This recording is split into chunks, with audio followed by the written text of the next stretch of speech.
Don't worry, be happy. La la la la la la la. Don't worry, be happy. La la la la la la la. Just peace, not war. Tenemos que estar como guerreros, como guerreras. Con un ojo pelado y el otro también. Trabajando, produciendo, construyendo, funcionando todo siempre. Y preparados para partirle los dientes al imperio norteamericano si hiciera falta desde la patria de Bolívar.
The White House claims the oil tanker seized off the coast of Venezuela yesterday was being used to transport oil to designated foreign terror organisations. This from the Press Secretary Caroline Levitt at the White House last hour. The president has taken a new approach that has not been taken by any administration for quite some time to actually focus on what's going on in our own backyard. And there are two things that are very important to this administration. Number one, stopping the flow of illegal drugs into the United States of America, which we know has killed hundreds of thousands of Americans. With respect to the oil and what happened yesterday, the Department of Justice requested and was approved for a warrant to seize a vessel because it's a sanctioned shadow vessel known for carrying black market sanctioned oil to the IRGC. Yeah, the Revolutionary Guard in Iran, that being. So David Blevins has more now from Washington.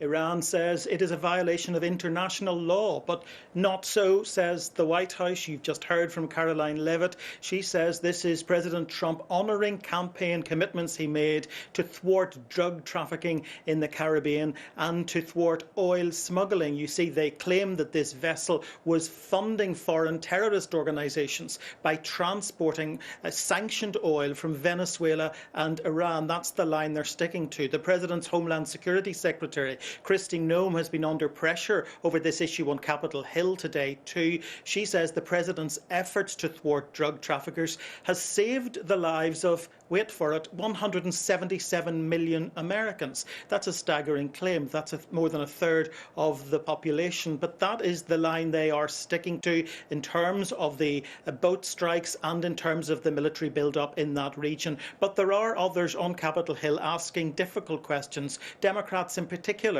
They say that the interception of this vessel is evidence that this is much more about Trump pursuing regime change in Venezuela. But right now that that doesn't appear to be working. President Nicolas Maduro doesn't look or sound like a man under any pressure. At a rally in Caracas, he's been singing, "Don't worry, be happy," and insisting that his country will fight until the last man is standing. He's also taken a telephone call from Russian President Vladimir Putin, expressing his solidarity with Venezuela at this time. But certainly those striking images don't bode well in terms of any effort to de-escalate the tension in the region.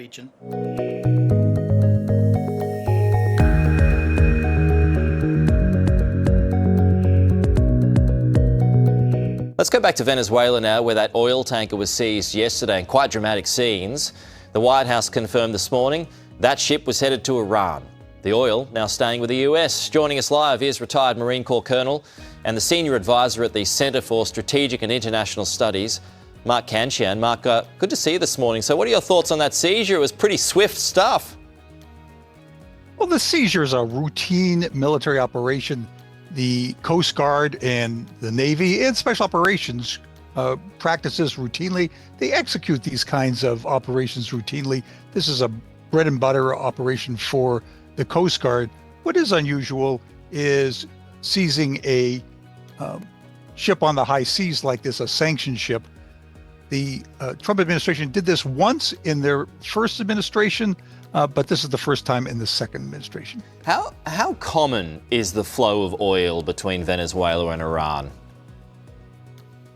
Well, most of the oil from Venezuela actually goes to China. There are bits that go to Iran and other places, but Iran has its own sources of oil, so this shipment is a little unusual. Okay. Is this like the next step towards eventual land strikes in Venezuela? It's possible. This is certainly an escalation, and we've been seeing these escalations over time. The Ford Carrier Group came in. There were flybys by bombers and by F-18s just a couple of days ago. This is the next step on that escalation. What's interesting to watch, what we'll all be watching for, is whether there's another seizure.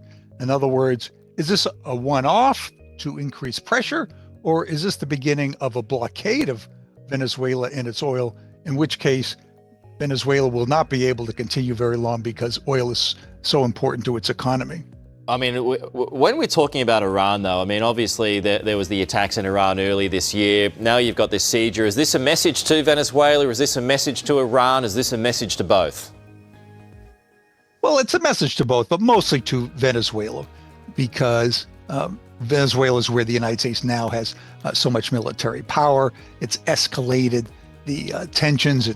The president has stated that Maduro's days are numbered. So this is mostly about Venezuela, although sending a message to Iran is a bonus. Yeah.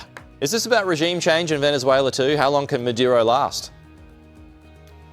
Well, the administration has hoped that each escalation will break the regime. They're hoping that either the regime collapses internally, maybe some part of the security forces break away, or that they can convince Maduro to leave. They made that pitch to him about 2 weeks ago. He refused. So with each escalation, they're hoping that this might be it, and that the regime will leave, and that the opposition can come in. All right.